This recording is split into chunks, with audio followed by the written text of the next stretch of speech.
बहुत सारी chronic disease होती हैं, तो क्या उसमें भी तंत्र साधना काम करती है? बिल्कुल करती है। मंत्र सिद्धि में जब मंत्र की संपूर्ण ऊर्जा साधक के पास आ जाती है, उस मंत्रों की ऊर्जा से असाध्य बीमारियों में भी लाभ होते हुए देखा गया है। जैसे अक्सर केस आते हैं मेरे पास, किसी ने मारण प्रयोग किया, किसी ने आपके लिए कोई तंत्र क्रिया की, आपके लिए कोई पुतला बनाया, उस कंडीशन में भी आपके शरीर के अंदर तरह तरह की बीमारी आ जाती है। दुनिया में कोई भी चीज कितनी बड़ी शक्ति हो, कितनी बड़ी बीमारी हो, सबसे बड़े आप, अगर आप उसे स्वीकार नहीं करते, अगर आप प्रतिदिन हनुमान चालीसा का जाप करते हैं, तो आपके पास किसी प्रकार का रोग नहीं आएगा। ऐसे बहुत सारे केसेस देखे गए हैं, हमारे पास भी आए कि रिपोर्ट में बहुत ज़्यादा प्रॉब्लम्स थी, लेकिन जब उन्होंने हमारे पास साधनाएं की, अपने आप ही उनके पूरे शरीर ने, साधक तंत्र साधना करता है तो उससे उसके शरीर भी बलवान होता है, अवचेतन मन समर्थवान होता है, अवचेतन मन में पॉजिटिव विचार आते हैं, जिसके कारण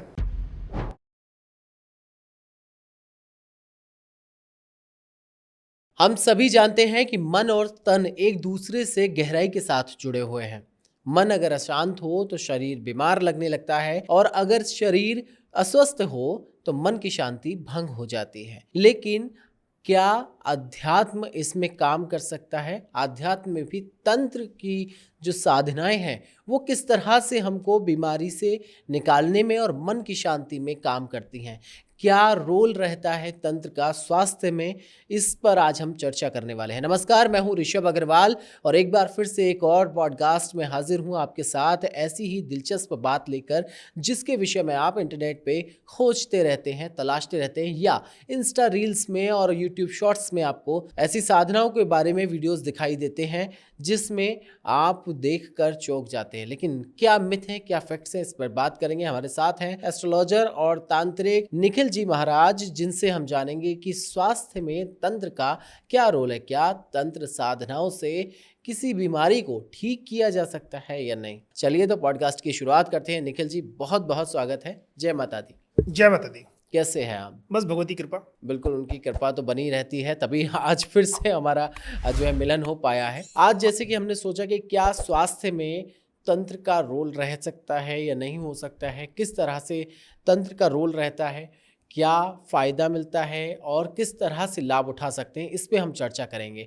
लेकिन सबसे पहले मेरा सवाल, मेरी जिज्ञासा है, क्योंकि मैं इस विषय में पूरी तरह से अनभिज्ञ हूँ, सो मैं आपसे आज पूरी चर्चा करने वाला हूँ, सारे सवालों के जवाब लूँगा। तो सबसे पहला मेरा सवाल यही है, तंत्र का और स्वास्थ्य का सीधा संबंध है या किस तरह से संबंधित है ये दोनों एक दूसरे से? सबसे पहले तो मैं आपको ये बता दूं, हम्म। तंत्र और स्वास्थ्य, तंत्र एक साधना है, राइट। स्वास्थ्य जो हमारे शरीर के अंदर चल रही है। अब इसको हम ऐसे समझ सकते हैं कि हमारे शरीर के दो हिस्से, दो भाग हैं, और दोनों एक दूसरे के पूरक हैं। एक हो गया हमारा स्थूल शरीर, जिसे आप और मैं देख पा रहे हैं। दूसरा है सूक्ष्म शरीर, जिसे हम आत्मा भी बोल सकते हैं, राइट। ऊर्जा भी बोल सकते हैं, प्राण ऊर्जा भी बोल सकते हैं। जब कभी स्थूल शरीर बीमार होता है, उसको कोई समस्या होती है, आपके बॉडी के पार्ट्स में कोई समस्या होती है, तो हमारा मन भी विचलित हो जाता है, हमारा सूक्ष्म शरीर भी प्रभावित होता है। इसी प्रकार से जब आपका मन अशांत होता है, आपके सूक्ष्म शरीर पे कोई नकारात्मक शक्ति प्रभाव करती है, तो आपके स्थूल शरीर पे भी आपको उसका प्रभाव देखने मिलता है। ओके। अब इसको ऐसे समझते हैं कि अगर हमारे स्थूल शरीर पे कोई समस्या है, मान लीजिए कोई बीमारी, मेडिकल प्रॉब्लम, तो आप उसका इलाज करेंगे मेडिकल से, दवाइयों से, औषधियों से। लेकिन अगर कोई समस्या आपके सूक्ष्म शरीर के साथ में, तो वह समस्या आपके स्थूल शरीर के इलाज करने से ठीक नहीं होगी। ओके। लेकिन अगर आपके स्थूल शरीर के साथ में समस्या है और आप अपने सूक्ष्म शरीर पे मंत्रों के द्वारा, साधनाओं के द्वारा, शक्तियों के द्वारा अपने सूक्ष्म शरीर की ऊर्जा को बैलेंस करते हैं, तो आपको आपके स्थूल शरीर के स्वास्थ्य में भी सुधार दिखेगा। ओके। क्योंकि आपका जो पूरा शरीर है, एक व्यक्ति का पूरा शरीर है, उसे कंट्रोल करता है मस्तिष्क। मस्तिष्क में जैसे भाव होंगे वैसा आपका शरीर रिएक्ट करेगा। अब मस्तिष्क के भाव कहाँ से आते हैं? सूक्ष्म शरीर से। अब बीमारियां, जैसे कि आपने बोला स्वास्थ्य भी दो तरीके से खराब हो सकता है। एक तो स्वाभाविक बीमारी के कारण, राइट। दूसरा नकारात्मक शक्तियों के कारण। अगर स्वाभाविक बीमारी के कारण भी खराब हुआ है, तो भी आप मंत्र पाठ से, योग से, साधनाओं से बहुत हद तक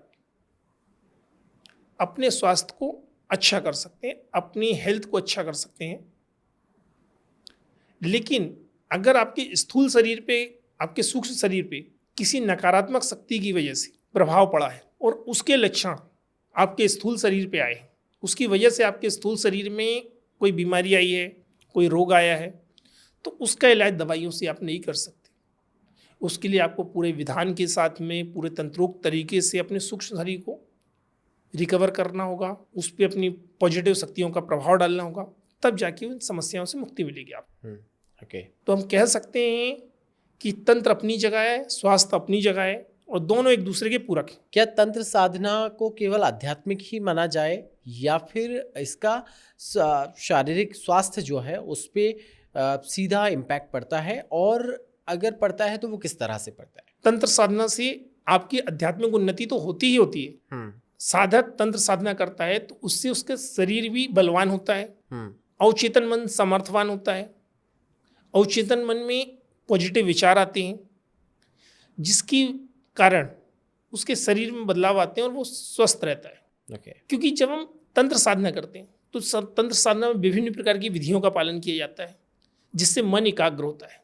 जब मन एकाग्र होता है तो मन शांत होता है। अगर आपका मन एकाग्र है तो आपका मन शांत भी होगा, और जब मन शांत है तो आपका पूरा शरीर रिलैक्स होगा। करेक्ट। रिलैक्स होगा तो आपके शरीर में तनाव नहीं आएगा, तनाव नहीं आएगा तो बहुत सारी ऐसी बीमारियां हैं जो केवल तनाव के कारण उत्पन्न होती हैं, तो उनसे व्यक्ति को राहत मिलती है। ऐसे बहुत सारे केसेस देखे गए हैं, हमारे पास भी आए कि रिपोर्ट में बहुत ज़्यादा प्रॉब्लम्स थी, लेकिन जब उन्होंने हमारे पास 1 महीने 3 महीने साधनाएं की तो अपने आप ही उनके पूरे शरीर ने स्वयं को रिकवर करना शुरू कर दिया और आज पूर्णतः स्वस्थ है। ओके। तो ऐसी कौन सी विधि है, ऐसे कौन से तंत्र साधनाएं हैं जिससे कि किसी बीमारी को ठीक किया जा सकता है? देखिए, किसी भी बीमारी को ठीक करने के लिए उसको ठीक करने का जो विचार है वो आपके मस्तिष्क तक पहुंचना आवश्यक है। अगर आप अपने शरीर में कोई बदलाव करना चाहते हैं, शरीर स्वयं को रिकवर करने में समर्थ है, लेकिन उचित विचार आपके मस्तिष्क तक पहुंचने चाहिए। राइट। जब हम तंत्र साधना में संकल्प लेते हैं तब हमारे अवचेतन मन में यह विचार बैठ जाता है,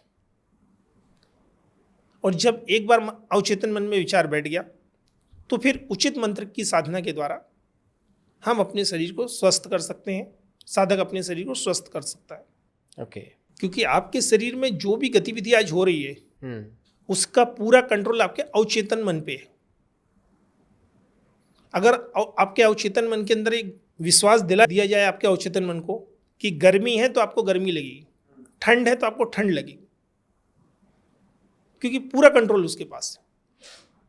और जब हम साधना में संकल्प लेते हैं, विधान लेते हैं, उनको करते हैं, तो एक विश्वास होता है, कुछ ऊर्जाएं होती हैं। जब विश्वास प्रबल होता है, समर्पण होता है, तब हमारे आप पूरा शरीर उसी प्रकार से रिएक्ट करता है और धीरे धीरे स्वास्थ्य लाभ होता है। सो जब कोई आदमी बीमार होता है तो सबसे बड़ी दिक्कत आती है इम्यूनिटी पावर की, रोग प्रतिरोधक क्षमता उसकी कमज़ोर हो जाती है। क्या तंत्र इसमें भी प्रभावी होता है? बिल्कुल होता है। तंत्र क्या है? ऊर्जाओं को केंद्रित करने की विधि। राइट। तो जब हम मंत्रों के द्वारा, कुछ विशेष विधानों के द्वारा ब्रह्मांड की ऊर्जाएं उस व्यक्ति के ऊपर केंद्रित करते हैं तो उसके शरीर में रोग प्रतिरोधकता क्षमता बढ़ती है, क्योंकि शरीर के हर अंग को कोई ना कोई ग्रह उसका प्रतिनिधित्व करता है। जिससे आपके जो ब्लड होता है, जो रक्त होता है, उसका प्रतिनिधित्व मंगल करता है। अगर आपको रक्त से संबंधित कोई समस्या है, जैसे हाई ब्लड प्रेशर वगैरह, तो उसके लिए आप मंगल के मंत्रों का जाप करें, मंगल की साधना करें, हनुमान जी की सेवा करें, तो आपको लाभ मिलता है। राइट। इसी प्रकार से अगर आपको मानसिक कोई समस्या है, ओवर थिंकिंग की समस्या है, तो आप चंद्रमा की उपासना करें, चंद्रमा के मंत्रों का जाप करें, मोती धारण करें, भगवान शिव का दूध से अभिषेक करें। तो इस प्रकार से और भी बहुत सारी साधनाएं, बहुत सारी विधान हैं जिनका प्रयोग करके तंत्र के माध्यम से जो शारीरिक व्याधियां होती है उनका उपचार किया जाता है। निखिल जी, बहुत सारी क्रोनिक डिसीज़ होती हैं जो थोड़ी गंभीर होती हैं, तो क्या उसमें भी तंत्र साधना काम करती है? बिल्कुल करती है। आपने एक शब्द सुना होगा, मंत्र सिद्धि। हम्म। शायद इसके बारे में आपसे चर्चा हुई थी। बिल्कुल। मंत्र सिद्धि में जब मंत्र की संपूर्ण ऊर्जा साधक के पास आ जाती है हम्म। तो उससे वह असंभव दिखने जैसे कार्य भी कर सकता है। उस मंत्रों की ऊर्जा से असाध्य बीमारियों में भी लाभ होते हुए देखा गया है। ओके। आपने इतनी सारी चीज़ें बताई हैं, अब मैं जानना चाहता हूँ आपका अनुभव, क्योंकि जाहिर सी बात है कि बहुत सारा आपके पास तजुर्बा है। तो आपकी लाइफ का कोई ऐसा केस जिसमें मतलब तंत्र ने बहुत बड़ा रोल अदा किया हो और तंत्र की वजह से चीज़ें बहुत हद तक सुधरी हों? सबसे पेनफुल बीमारी होती है हम्म। पाइल्स, आपने नाम सुना होगा। तंत्र में इसका बहुत अच्छा इलाज है। मैं इलाज बोलूँगा, इलाज नहीं बोलूँगा, मैं बोलूँगा तंत्र में तंत्र से इसमें बहुत हद तक राहत मिल सकती है। और इसका प्रयोग मैं खूब करता हूँ। बहुत सारे लोग आते हैं मेरे पास, मैं उनको जो विधान होता है वो करके देता हूँ, लाभ होता है। क्योंकि तंत्र एक ऐसी विद्या है जिसको आप करके देखोगे, उसका अनुभव करोगे तो ही आप जानोगे कि क्या है। बोलने या सुनने से उसका कोई फर्क नहीं होता।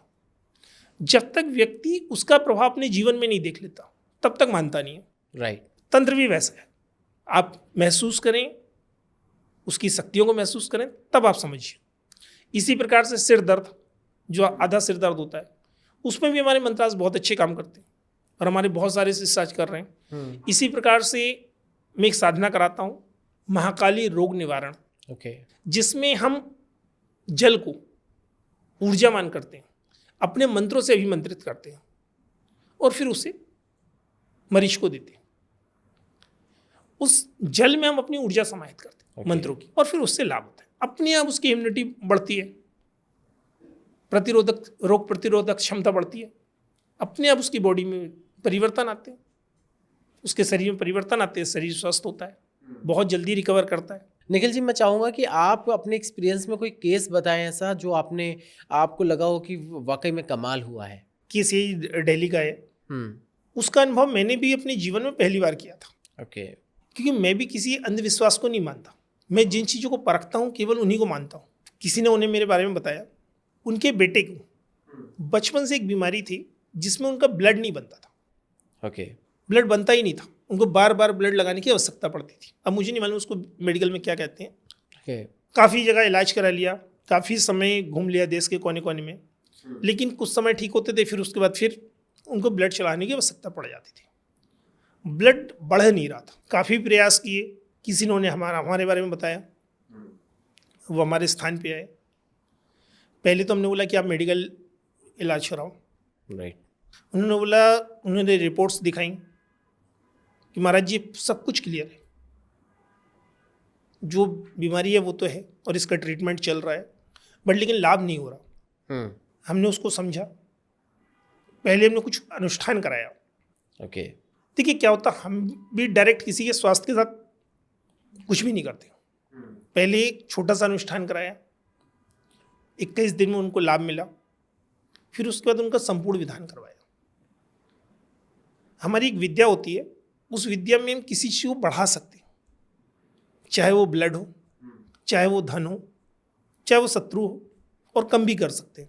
ये साबर मंत्र की विद्या है। ओके। तो इस विद्या के माध्यम से उनका इलाज किया, उनको उपचार दिया, कुछ मेडिटेशन भी बताए, उनसे हमने धन्वंतरी की साधना भी करवाई। ओके। उनके फैमिली, खैर उनकी तो स्थिति नहीं थी, उनकी माताजी ने की उनके उसमें, उनके बिहाव में। लगभग 1.5 महीने की साधना के बाद, 1.5 महीने के अनुष्ठान के बाद धीरे धीरे ब्लड बढ़ना शुरू हुआ। ओके। जब थोड़ा सा बढ़ा तो हमें भी लगा कि काम हो रहा है, मंत्र विज्ञान अपना काम कर रही है। फिर हमने और लगाया। लगभग 6 महीने में वो बच्चा आज बिल्कुल स्वस्थ है, भगवती की कृपा से अच्छी जीवन जी रहा है, और अभी तो विवाह भी हो गया उसका, कहीं कोई समस्या नहीं है। ग्रेट। तो हर जगह पे ये काम करता है। कई बार आपको ऐसा नहीं लगता, क्योंकि आप सब ये साधना और ये सारी चीज़ें करते हैं, कई बार आपको नहीं लगा कि यार आज नहीं करता हूँ, डर लग रहा है? कभी ऐसा लगा हो कि अभी बंद कर देना चाहिए, या कोई ऐसा केस आया हो कि जिसको देख के लगा हो कि नहीं ये थोड़ा सा मुश्किल भरा है, अब मैं इसको छोड़ देता हूँ? ऐसा साधना के शुरुआती जीवन में लगा, जब साधना शुरुआत की थी, जब गुरु सानिध्य था, गुरु से बहुत कुछ सीखा। उस समय कई बार विचार आता था, जब अकेली सुनसान जगहों पर बैठ के साधना करते हैं, आसपास कुछ ऐसे अनुभव होते हैं जिन्हें बोल भी नहीं सकते, कुछ ऐसी शक्तियों के भी दर्शन होते हैं। उस समय लगता है छोड़ के भाग जाओ, ये नरक से भी कठिन कष्टदायक जीवन है। लेकिन गुरु के वचन थे, गुरु ने भेजा था। तो आज भी गुरु भक्ति तो हमारे जो हमारी गुरु शिष्य परंपरा उसमें ये है कि गुरु ने बोल दिया रात भर यहाँ बैठना, कुछ नहीं होगा, तो उसके बाद भी मृत्यु आ जाए तो कोई फर्क नहीं है। तो बिना सोचे समझे गुरु आज्ञा मान के बैठे रहे। उसी के कुछ दिन बाद एक केस आया हुआ था। एक महिला थी उत्तर प्रदेश की, धनबाद की। पूरे दिन तो सामान्य रहती थी, 5 बजे के बाद वो कुछ भी उठा के अपने पूरे शरीर को काट देती थी।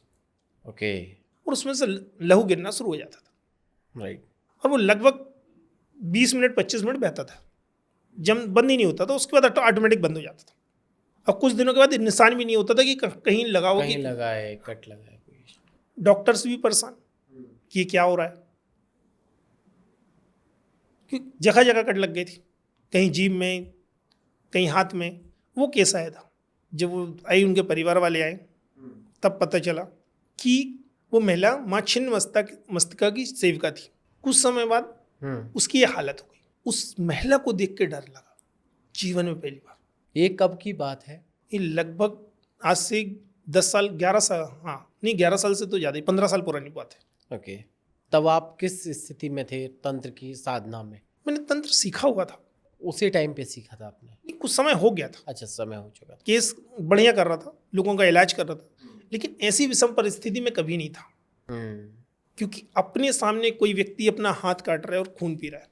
फिर उसको क्या किया आप लोगों ने, कैसे डायग्नोस किया? फिर ये परिवार वालों से, सबसे पहले तो बात है कि सुनना, लोग सुनते नहीं है। हमारे गुरु ने हमें सिखाया कि सबसे पहले समस्या को सुनो, समझो, क्योंकि कि समस्या शुरू कहाँ से हुई। फिर पता चला कि मंदिर जाती थी, मंदिर से लौट के आती थी, फिर धीरे धीरे उनके कानों में आवाज़ आने लगी, कोई उनको पुकारने लगा, फिर रात में उठ उठ के वो मंत्र जाप करने लगी। फिर ये स्थिति हो गई। पूरा समझने के बाद फिर मंदिर पहुंची जहाँ पे वो पूजन करती थी, वहाँ पे आसन लगाया, देखा तो वहाँ पे एक बहुत पहले एक साधिका थी जिन्होंने अपना पूरा जीवन माँ छिन्नमस्ता के सेवा में ही समर्पित किया था। और अंत में जब वो उनकी मृत्यु हुई तो वो माँ के चरणों में समर्पित हो गई और वहीं पे वो वास करने लगी। लेकिन ये हमेशा भोग ले जाती थी, तो इसको लगा कि हो सकता है यहाँ पे भी कोई बैठा हो, वहाँ पे एक स्थान बना हो, तो वहाँ पे इन्हें भोग दे दिया। तो वो साधिका ने वो भोग ग्रहण कर लिया। पहले माँ को चढ़ा के आई, फिर वहाँ पे भोग रख दिया। साधिका ने ग्रहण कर लिया, जो आत्मा थी उसकी, जो माँ की सेविका थी, तो वो इनके शरीर पे आ गई।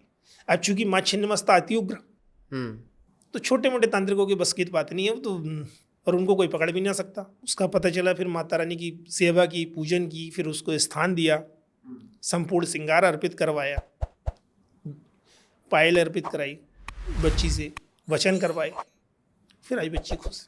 कभी कभी ऐसे केस आ जाते हैं, और इसलिए तो कहते हैं ना कि आप जिसकी सेवा करोगे आपका स्वभाव भी वैसा ही हो जाएगा। राइट। उग्र शक्तियों की सेवा करेंगे तो उग्र हो जाएगा, सात्विक करेंगे सात्विक होगा, तामसिक करेंगे तामसिक होगा। निखिल जी, आपने जैसे बताया कि बहुत ज़्यादा हेल्पफुल है, लेकिन हम जैसे और हमारे दर्शक जैसे जो नॉर्मल लोग हैं, ग्रस्त लोग हैं, वो लोग क्या ऐसा काम करें जिससे कि उनको अगर कोई परेशानी है, कोई बीमारी है, तो वो ठीक हो जाए? देखिए, सबसे पहले तो आपको पता करना पड़ेगा कि समस्या कहाँ पे है। अगर कोई बीमारी है, कोई व्याधि है, तो आपके शरीर में, कि आपके सूक्ष्म शरीर में, या किसी नकारात्मक शक्ति की वजह से वो बीमारी है। क्योंकि कई बार देखा गया है कि मान लीजिए आपके ऊपर किसी ने कोई प्रयोग किया, जैसे अक्सर केस आते हैं मेरे पास, किसी ने मारण प्रयोग किया, किसी ने आपके लिए कोई तंत्र क्रिया की, आपके लिए कोई पुतला बनाया, तो उस कंडीशन में भी आपके शरीर के अंदर नाना प्रकार की व्याधियां आ जाती हैं, तरह तरह की बीमारियां आ जाती हैं। उस कंडीशन में मेडिकल दवाई आपको इलाज काम नहीं करती। तो सबसे पहले अगर आपको कोई बीमारी हुई, या किसी को भी कोई बीमारी हुई, भगवान ने करे आपको किसी को भी कोई बीमारी हुई है, तो सबसे पहले आप उसका मेडिकल टेस्ट कराओ। पहले डायग्नोस कराओ कि प्रॉब्लम क्या है। अगर मेडिकल रिपोर्ट क्लियर आती है, फिर भी बीमारी बनी हुई है, फिर आप तंत्र की तरफ आए, फिर इसका उपाय करवाएं। क्योंकि बहुत केस में आप देखने आया है, चूँकि मैं छत्तीसगढ़ से ही हूँ, तो छत्तीसगढ़ में वाण विद्या बहुत चलती है। ओके। किसी व्यक्ति का पुतला बनाया जाता है, फिर उस पर बाण मारा जाता है और व्यक्ति की हृदयघात से मृत्यु हो जाती है। ओके। या फिर व्यक्ति को धीरे धीरे धीरे धीरे पूरा सूख जाता है। जब ये विद्या हम लोग सीखते हैं तो हरे पेड़ पे इसका प्रयोग करते हैं। ओके। तब वो पेड़ सूख जाता है, इसलिए इसे कहते हैं वाण विद्या। उसके प्रयोग से भी लोगों के अंदर ब्लड बनना बंद हो जाता है, नाना प्रकार की बीमारियां होती है, शरीर कमजोर होता चला जाता है, कोई भी दवाई काम नहीं करती, रिपोर्ट आपकी पूरी नॉर्मल आती है। अगर आपकी मेडिकल रिपोर्ट नॉर्मल आ रही है तो फिर आप यहाँ पे ध्यान दीजिए। अगर मेडिकल रिपोर्ट में कोई बीमारी आ रही है तो पहले आप दवाई लीजिए, उसके बाद इस पे आइए, या दोनों को साथ में करिए। ऐसी कोई टिप्स दे सकते हैं आप, या ऐसा कोई मंत्र दे दें जिससे कि रोज हम उसका इस्तेमाल करें, या जब भी बीमारी लगे तब हम उसका इस्तेमाल करें और वो रोग ठीक हो जाए? ऐसा कोई कॉमन मंत्र नहीं है। हाँ, ये कर सकती हैं, आप अपने शरीर पे सुरक्षा कवच लगा सकती हैं, प्रोटेक्शन कर सकते हैं, प्रोटेक्शन कि कर आगे सकते हैं। बीमारी जो इस तरह की बीमारियां हैं, नकारात्मक तरीके से बीमारी आपके ऊपर ना आए, कोई नकारात्मक ऊर्जा की वजह से आपको नुकसान ना हो। तो उसके लिए क्या करना होगा? अगर आप चाहते हैं तो देखिए, बहुत सारी कुछ ऐसी हमारी जड़ी बूटियाँ हैं जो हमारे शरीर को सुरक्षा प्रदान करती हैं नकारात्मक शक्तियों से। जैसे अपमार्गा की जड़ भी अगर आप किसी भी लॉकेट के अंदर रख के अपने गले में धारण करते हैं तो भी नकारात्मक शक्तियों से आपको मुक्ति मिलती है, उनका प्रभाव नहीं होता। खैर, आपने सुना होगा, खैर की लकड़ी होती है, उसका भी एक छोटा सा टुकड़ा अगर आप अपने पास में रखो तो नकारात्मक शक्तियों से मुक्ति होती है। इसके अलावा आप अपने घर पे समय समय पे धूप दीप लोभान करते रहें तो नकारात्मक शक्तियां नहीं आती आपके साथ में। अगर कभी ऐसा लगे कि किसी प्रकार से कोई व्याधि है तो 5 नींबू लेकर अपने ऊपर से 7 बार एंटी क्लॉकवाइज मार के चौराहे पे छोड़ दें। ओके। जितना संभव हो नारसिंह स्तोत्र का पाठ करें। अगर एक सामान्य ग्रस्त है तो नारसिंह स्तोत्र का पाठ करें। ओके। हनुमान जी की सेवा करना शुरू कर दें, तो भी नकारात्मक शक्तियों की वजह से अगर आपके शरीर में, आपके स्वास्थ्य में कोई समस्या है तो धीरे धीरे समाप्त होगी। ओके। और अगर फिर भी कोई असाध्य बीमारी लग गई है और आपको कहीं कोई उपाय नहीं मिल रहा है तो किसी भी पवित्र नदी के किनारे चले जाएं, मंगलवार या शनिवार का दिन देख लें, जो भी बीमार है, जो भी मरीज है, गीले वस्त्रों में स्नान कराएं, संपूर्ण वस्त्र वहीं छुड़वा दें, नए वस्त्र धारण करके बिना पीछे पलटे हुए चले आए। ओके। इससे भी बीमारी में बहुत हद तक लाभ होता है। अच्छा, कहा जाता है कि जब भी मानसिक अगर बीमारी है आपको, या कुछ प्रॉब्लम है, या कैसी भी बीमारी है, आप जाप करिए, मंत्र जाप करिए, ध्यान लगाइए, मेडिटेशन करिए, इससे बीमारियां ठीक हो जाएंगी। तो क्या ये भी कारगर होती है? बिल्कुल होते हैं। हमारे पूरे शरीर को कंट्रोल कौन कर रहा है? हमारा मन, हमारा मस्तिष्क। जैसे हमारे विचार होंगे वैसे हमारे शरीर की प्रतिक्रिया होगी। तो अगर हमारे मन से हमें कोई कमजोरी है, मान लीजिए कोई व्यक्ति है, उसके सामने 10 लोगों ने बोल दिया कि आपको पर्टिकुलर ये बीमारी है, तो धीरे धीरे उसके शरीर में उस बीमारी के लक्षण निकल आएंगे और कुछ समय बाद रिपोर्ट में भी वो शो कर देगी। तो ये कहाँ से आई? मस्तिष्क से, मन से, भाव से, राइट, विचार से। तो जब हम साधनाएं करते हैं, जब हम योग करते हैं, जब हम मेडिटेशन करते हैं, तो हमारा मन इतना प्रबल हो जाता है कि किसी भी नकारात्मक विचार को स्वीकार नहीं करता। और आज मैं आपके माध्यम से आपके सभी दर्शकों को भी बोल देना चाहूँगा, हाँ बिल्कुल, कि दुनिया में कोई भी चीज़ हो, कितनी बड़ी शक्ति हो, कितनी बड़ी बीमारी हो, सबसे बड़े आप हो, अगर आप उसे स्वीकार नहीं करते तो वो समाप्त होती है। राइट। लेकिन जब आप स्वीकार कर लेते हैं तब उसका हटना मुश्किल हो जाता है। क्योंकि कहा भी गया है, मन के हारे हार है, मन के जीते जीत। मन के जीते जीत, राइट। तो हमेशा अपने आप को प्रबल रखें, आत्मविश्वास बना के रखें। कई लोगों ने, इतनी बड़ी महामारी आई थी उस समय भी आत्मविश्वास बना के रखा और स्वस्थ हुए, और कुछ केवल भय से समाप्त हो गए। तो योग तंत्र हमें शक्ति प्रदान करता है, हमें आत्मविश्वास प्रदान करता है। और जब हमारे पास शक्ति होती है, आत्मविश्वास होता है, ताकत होती है, तो हम किसी भी परिस्थिति से निकलने में समर्थ होते हैं। ओके। तो हमारी भारतीय तंत्र का उद्देश्य यही था कि व्यक्ति को सामर्थ्यवान बनाया जाए, ताकतवर बनाया जाए, चाहे वो किसी भी क्षेत्र में। निखिल जी, आज की अगर बात की जाए तो आपके हिसाब से ऐसी कौन सी साधनाएं हैं, ऐसे कौन से मंत्र हैं जिनको लोगों को अपनाना चाहिए, उससे अपने वो रोगों को ठीक कर सकते हैं या सुरक्षा कवच जैसे आपने बताया वो लगा सकते हैं? एक सबसे सरल और जिसे हर मनुष्य करता है, भारतवर्ष में तो लगभग हर व्यक्ति करता है, श्री हनुमान चालीसा का जाप। कहा भी गया है, अगर आप प्रतिदिन हनुमान चालीसा का जाप करते हैं तो आपके पास कोई भी किसी प्रकार का रोग नहीं आएगा, क्योंकि वह भी एक साबर मंत्र है। हनुमान चालीसा स्वयं एक साबर मंत्र है और उसमें इतनी शक्ति है, इतनी ऊर्जा निहित है, आपको पूर्णतः सुरक्षित करने में सामर्थ्य है। ओके, उसी से रोग भी निवारण हो जाएगा, सब कुछ। उसका करने का कुछ स्पेशल विधि है या जैसे लोग नॉर्मल देखिए, करते हैं अगर आप वैसे? विधान से करते हैं तो लाल वस्त्र, लाल आसन के साथ में उत्तर मुख होकर हनुमान जी को 2 बूंदी के लड्डुओं का भोग लगा के हनुमान चालीसा का जाप कर सकते हो। 11, 21, 51 जैसी आपके पास समय और सुविधा हो वैसा आप करिए, लेकिन कम से कम एक पाठ तो अवश्य करिए। लेकिन यहाँ पे मेरी एक जिज्ञासा है, क्योंकि ज़्यादातर लोग और हमें भी बताया गया है कि 7 बार पाठ करना चाहिए हनुमान चालीसा का अगर पूर्ण रूप से लाभ लेना है आपको। तो आप बता रहे हैं 11, 21, तो क्या 7, सही? 11, 21 वही है। अच्छा, मतलब 7 का भी कर सकते हैं ना, क्योंकि अमूमन लोग 7 का करते हैं, क्योंकि उनका जो हनुमान चालीसा में एक जो चौपाई है उस पे उसके हिसाब से वो चलते हैं। तो 7, 11, 21 उसको कर बिल्कुल सकते आप हैं। कर सकते हैं। निखिल जी, समय का अभाव है, लेकिन अपनी अब मेरे पास सवाल बहुत सारे हैं। एक और आखिरी में जाते जाते मैं सवाल करना चाहूँगा, तंत्र को जो लोग नेगेटिविटी मानते हैं और नेगेटिव दृष्टिकोण से देखते हैं उन लोगों के लिए, और जो तंत्र से तुरंत लाभ लेना चाहते हैं कि तंत्र को उनको अगर उन्होंने समझ लिया है तो वो चाहते हैं कि बस ओवरनाइट उनको सक्सेस मिल जाए या जो भी उनकी प्रॉब्लम है उसका सोल्यूशन हो जाए, तो उनको क्या संदेश देना चाहते हैं? देखिए, सबसे पहले तो मैं ये बताना चाहूँगा, जो तंत्र को नकारात्मक मानते हैं, नेगेटिव मानते हैं, इस पूरे ब्रह्मांड में अगर पॉजिटिव है तो नेगेटिव ही है, और बिना दोनों की ये सृष्टि नहीं चल सकती। राइट, अगर भगवान है तो शैतान भी है, पॉजिटिव है तो नेगेटिव भी है। करेक्ट। ऊर्जा एक ही है, 2 स्वरूप है, और जब तक 2 स्वरूप नहीं मिलेंगे तब तक ये ब्रह्मांड नहीं चलेगा। इसी प्रकार के तंत्र के अच्छे प्रयोग भी हैं और गलत भी हैं। गलत क्यों है? अगर वो प्रयोग आप अपने शत्रु के लिए उपयोग कर रहे हो जिससे आपको आपकी जान का खतरा है, तो वो बुरा कहाँ है? आपकी आत्मरक्षा करना आपका बुरा है क्या? करेक्ट। अगर बंदूक का इस्तेमाल आप अपनी आत्मरक्षा के लिए कर रहे हैं तो क्या बंदूक रखना गलत है? नहीं। जब आप किसी बेकसूर व्यक्ति को तब वो गलत है। तंत्र का निर्माण, जो तंत्र की 6 षटक्रम है, मारण, मोहन, उच्चाटन, वशीकरण, विद्वेषण और शांति, तंत्र का सबसे पहला प्रयोग शांति के लिए हुआ। लेकिन सोशल मीडिया, कुछ लोगों ने इसको इतना भयावह बना दिया है कि लोग इसके नाम से डरते हैं, जबकि तंत्र हमारे हर सांस में, आप अगरबत्ती जलाते हो, सिंदूर लगाते हो, पंचोपचार पूजन करते हो, वो भी तंत्र है। तंत्र क्या है?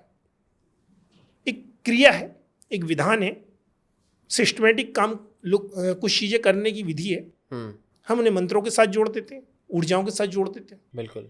पॉजिटिव है, अच्छा है, शक्ति प्रदान करता है, व्यक्ति को सामर्थ्यवान बनाता है, आपको अपने जीवन में उपस्थित समस्त समस्याओं से मुक्ति दिला सकता है। अगर आपके मन के अंदर कोई ऐसी मनोकामना है जिसको पूर्ण करने का सामर्थ्य नहीं है आपका, उसको भी पूर्ण करा सकता है। और इसी के साथ जो लोग ओवरनाइट चाहते हैं कि बस रात रात में मेरा काम बन जाए, मुझे सक्सेस मिल जाए, तंत्र को इस तरह से इस्तेमाल करने की तंत्र एक बहुत लंबी यात्रा है।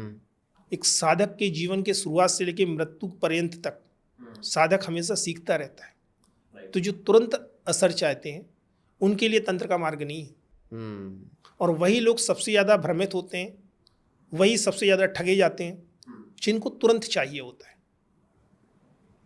जो धैर्य रखता है, बिना स्वार्थ के, समर्पण के, अपने गुरु के ऊपर समर्पण रखकर, अपने गुरु मंत्रों के ऊपर विश्वास रखकर, अपने इष्ट के ऊपर विश्वास रखकर लगा रहता है, उसे साधना में सिद्धि प्राप्त होती है और वही इस तंत्र में सफल होता है। Thank you so much. आपने तमाम जानकारियाँ साझा की निखिल जी, और लोगों को बताया कि तंत्र और स्वास्थ्य में क्या रिलेशन है, तंत्र जो है स्वास्थ्य में किस तरह से काम करता है, लोग किस तरह से लाभ ले सकते हैं। Thank you so much for coming. जय माता। जय माता।